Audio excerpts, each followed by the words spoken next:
Today in tech news, events occurred and person/group is responsible. Others say person/group has been making the events occur for a long time period. More on that right now. The great ASUS warranty scandal of 2023, that's what I'm calling it, has gotten a little more interesting. Hardware busters have alleged that ASUS isn't the only AM5 motherboard manufacturer exceeding the 1.3 volt SoC voltage limit meant to protect Ryzen 7000 X3D series CPUs from sploding. After testing a Gigabyte Aorus Master X670E board, hardware busters found that the SoC voltage exceeded 1.36 volts after updating the BIOS that supposedly applied the voltage safety cap.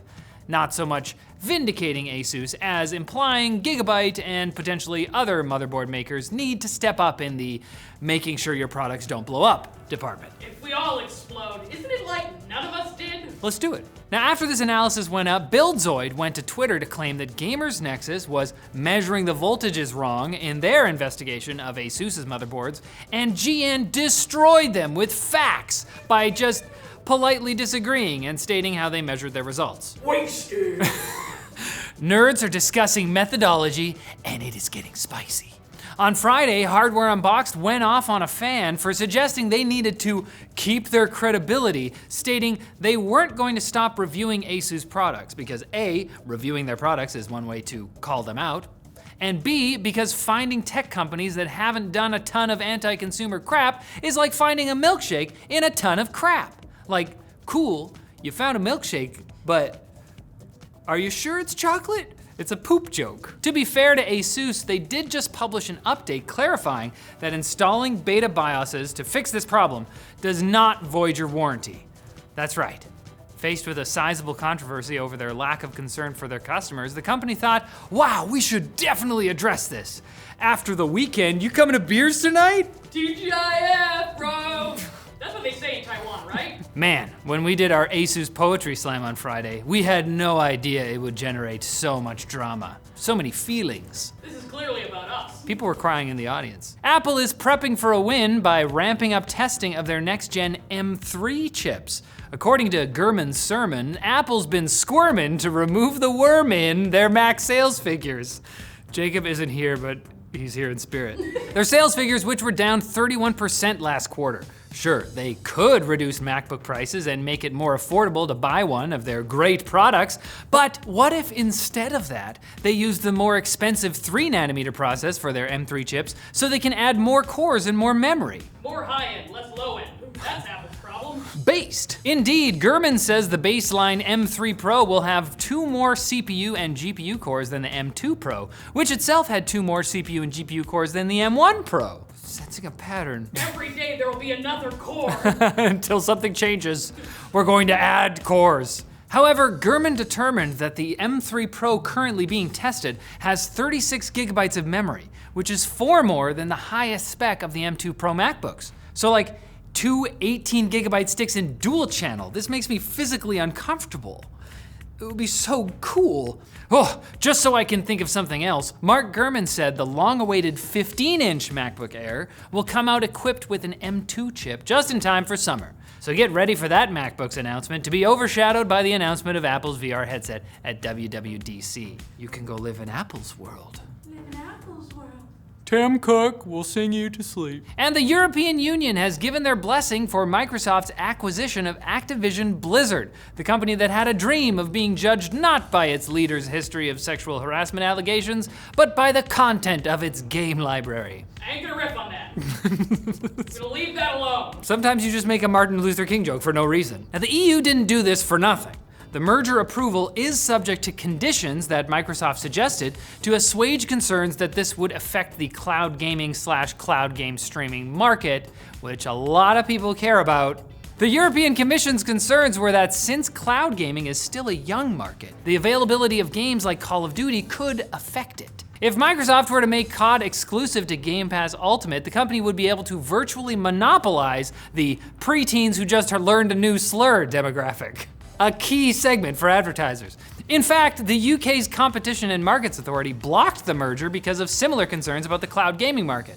As a compromise, Microsoft offered a 10-year plan to provide licenses to consumers in the European Economic Area that would allow them to stream any Activision Blizzard PC games they own using any streaming service, and a corresponding license to any streaming service platforms to provide that capability. So, what happens when that license agreement is up? Who cares? We'll probably all be killed by self-aware AI by then. So and I'm looking forward to it. Live for now. Now it's time for Quick Bits, bro. What? Quick Bits? Not in my city. Thanks Paradox Interactive for sponsoring this video. City Skylines is a city building simulation game, but it's not your regular city sim. City Skylines allows you to build public transit routes, construct highways, and you can even buy neighboring plots of land, increasing the size of your city.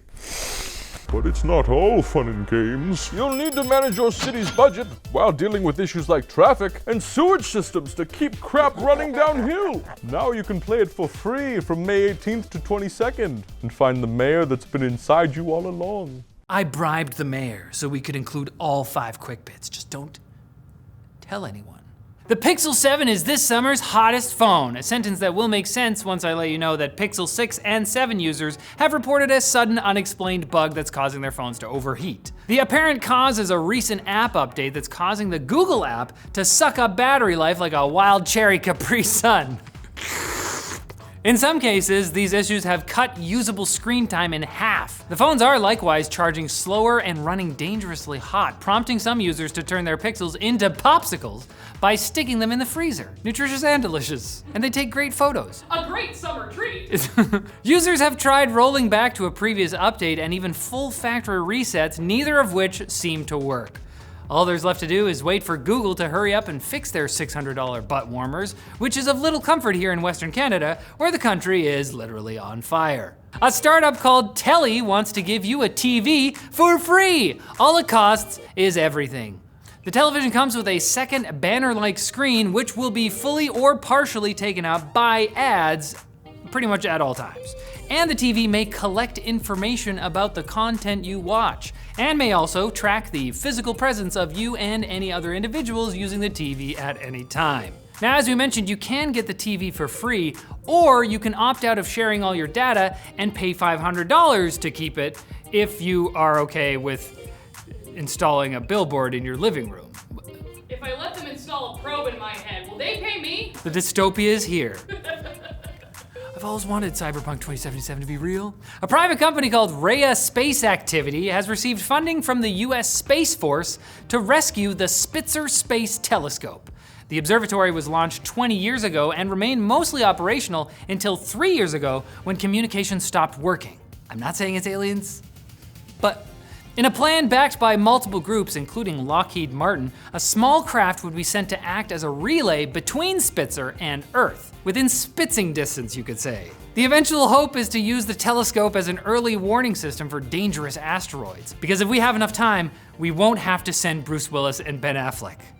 Again, they are so tired of this. Zelda Tears of the Kingdom players are getting creative by using the in-game mechanics to build tanks, planes, and even mechs.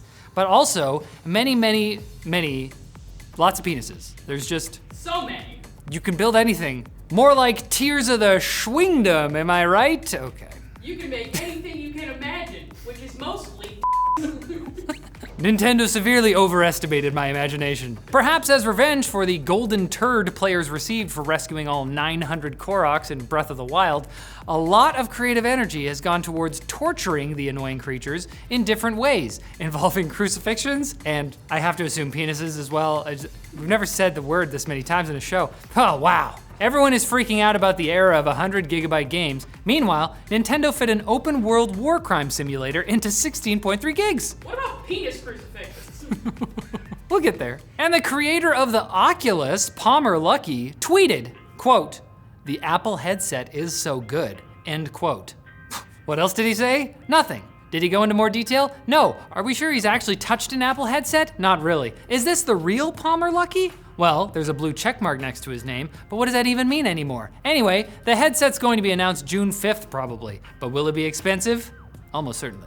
But it will cost you nothing to come back on Wednesday. And why wouldn't you? Don't you like us? We're cool. We're cool people, right? Like not just my mom thinks so. She doesn't watch the show, so.